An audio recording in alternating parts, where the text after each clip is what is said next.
আসসালামু আলাইকুম।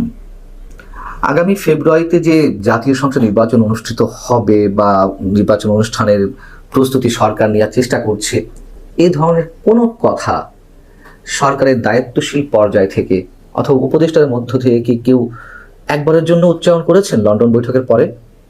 গত 13ই জুন ডক্টর মোহাম্মদ ইউনূস এবং তারেক রহমানের মধ্যে বৈঠক অনুষ্ঠিত হওয়ার পর থেকে বিএনপি শুধু একাই লাফালাফি করছে, নিজের ঢোল নিজে পেটাচ্ছে যে ফেব্রুয়ারিতে নির্বাচন অনুষ্ঠিত হবে এবং সেই জন্য নির্বাচনের সব আয়োজন শুরু হয়ে গেছে এবং সরকারকে তারপর থেকে ব্ল্যাঙ্ক চেক দেওয়া শুরু করেছে। এটা আমি আগেও মন্তব্য করেছি, সরকারের প্রশংসায় পঞ্চমুখ। কিন্তু ডক্টর মোহাম্মদ ইউনূস যাকে মাস্টার মাইন্ড হিসেবে মনে করেন, সেই মাহফুজ আলম থেকে শুরু করে বরং আরো অনেকেই নির্বাচন যে প্রধান উপদেষ্টার মুখ থেকে যা উচ্চারিত হয়েছে সেই অনুযায়ী হবে সেটি বারবার উঠে আসছে।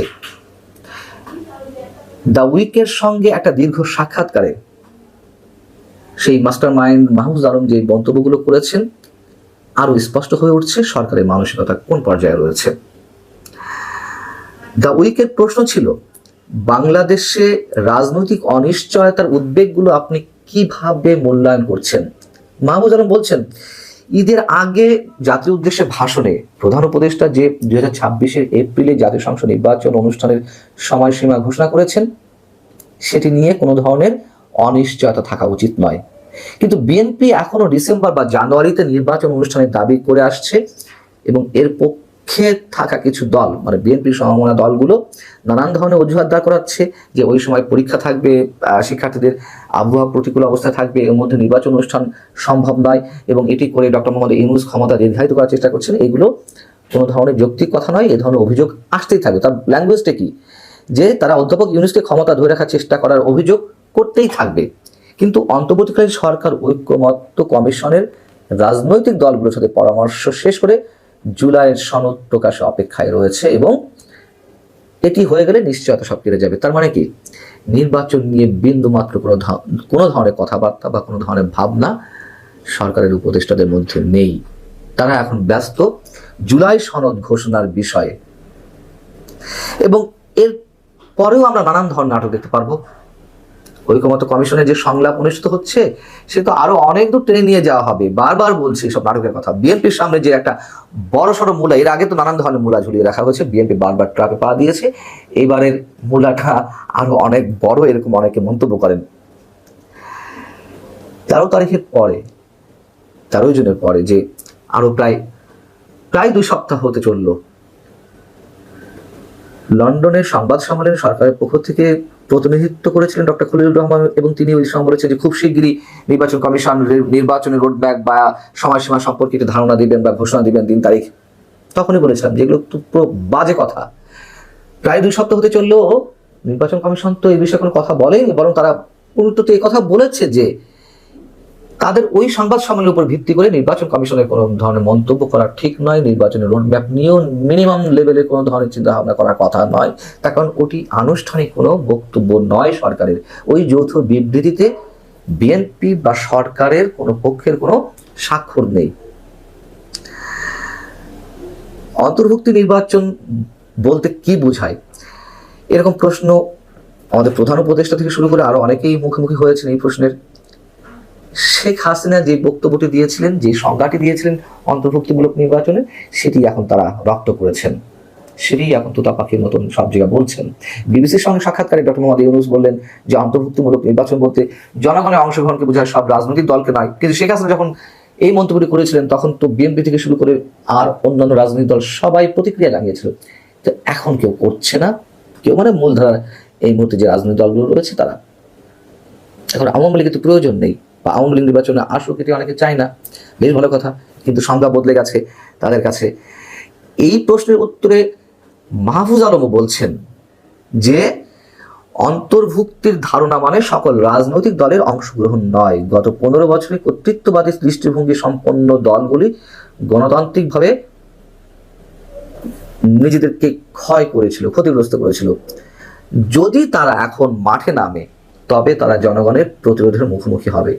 তারপর আওয়ামী লীগ বা আওয়ামী লীগের সমমনা যে দলগুলো ছিল, ভালো কথা, জনগণ প্রতিরোধ করবে বা জনগণ ভোট দেবে না, সেই সুযোগটি দেওয়া হোক। আগে থেকে নিজেই সিদ্ধান্ত নিয়ে নেওয়া সেই অভিযুক্ত কর্তৃত্ববাদী দল আওয়ামী লীগের মতন কেন এগুলো চলতে থাকবে?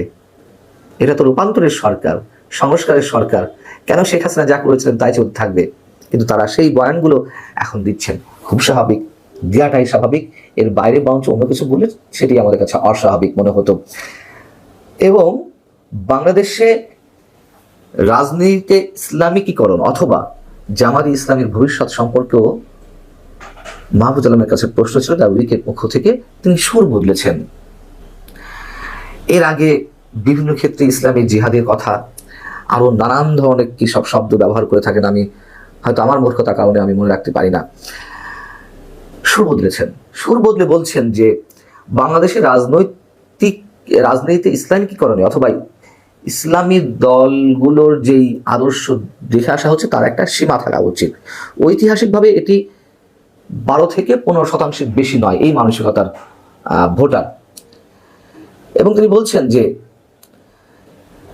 আমরা ইসলামবাদ পরবর্তী একটি পর্যায়ে রয়েছে, যেখানে এমনকি ইসলামী দলগুলো তাদের মতাদর্শকে সংযত করছে এবং নিশ্চয়ই আমরা অন্য কোনো পাকিস্তান নই, অ্যানাদার পাকিস্তান এই শব্দটা উচ্চারণ করছেন।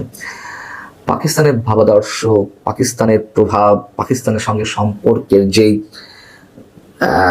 একটা দৃঢ় সংযোগের ভিত্তি রচনার চেষ্টা, সবকিছুই আমরা দেখছি। কিন্তু মাহফুজ আলমরা বুঝতে পেরেছেন যে 71কে বাদ দিয়ে এদেশে রাজনীতি করা সম্ভব নয়, তাই তারা আপাতত সুর বদলেছেন তাদের এই বক্তব্যের উপর, বা তার বক্তব্যে আমরা আস্থা প্রতিষ্ঠা করব সেই জায়গাটি এখনো তারা নির্মাণ করতে পারেনি।